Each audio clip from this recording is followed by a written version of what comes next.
ಪತಿ ಪತ್ನಿಯರಿಗೆ ಮುಖ್ಯವಾದ ಕಿವಿಮಾತುಗಳು. ಸ್ನೇಹಿತರು, ಕುಟುಂಬದವರು, ಅಕ್ಕಪಕ್ಕದವರು ಹೊರಗಡೆ ಸುತ್ತಾಡಲು ಹೋಗುತ್ತಿದ್ದಾರೆ, ಒಡವೆ ತೆಗೆದುಕೊಂಡಿದ್ದಾರೆ ಅಥವಾ ಶಾಪಿಂಗ್ ಮಾಡಿದ್ದಾರೆ ಎಂದ ಮಾತ್ರಕ್ಕೆ ನಾವು ಕೂಡ ಅದನ್ನೇ ಮಾಡಬೇಕು, ಅದನ್ನೇ ಖರೀದಿಸಬೇಕು ಎಂಬುವ ಬಯಕೆ ಇಟ್ಟುಕೊಳ್ಳಬೇಡಿ. ಏಕೆಂದರೆ ಇದರಿಂದಲೇ ಸಂಸಾರದಲ್ಲಿ ಇಲ್ಲದ ಕಲಹಗಳು ಉಂಟಾಗುತ್ತದೆ.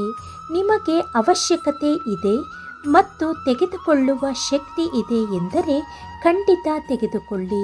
ಅತಿ ಆಸೆ ಇರಬಾರದು ಮತ್ತು ಬೇರೆಯವರ ಬದುಕನ್ನು ನಿಮ್ಮ ಬದುಕಿಗೆ ಯಾವತ್ತಿಗೂ ಹೋಲಿಸಬಾರದು.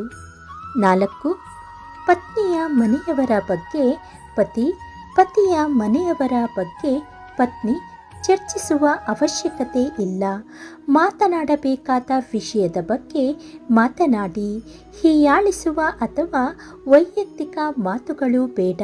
ಇಲ್ಲದ ಸಲ್ಲದ ವಿಷಯದ ಬಗ್ಗೆ ಹೆಚ್ಚು ಚರ್ಚೆ ಮಾಡಬೇಡಿ.